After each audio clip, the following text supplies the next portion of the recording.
4 बजे यानी कि सुबह के 4 बजे के करीब एक खून की होली खेली गई वहाँ पर। और वहाँ पर जो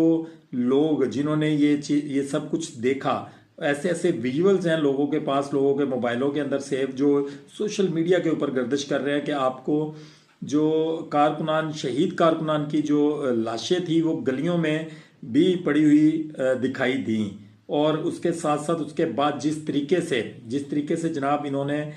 मुरीद के उस हाईवे को क्लीन किया, ये भी किसी से छुपा हुआ नहीं है। और इसकी भी वीडियोस जो है वो मीडिया के ऊपर वायरल है। और बहुत से लोग ऐसे हैं जो जिनके वॉइस नोट जनाब आप लोगों ने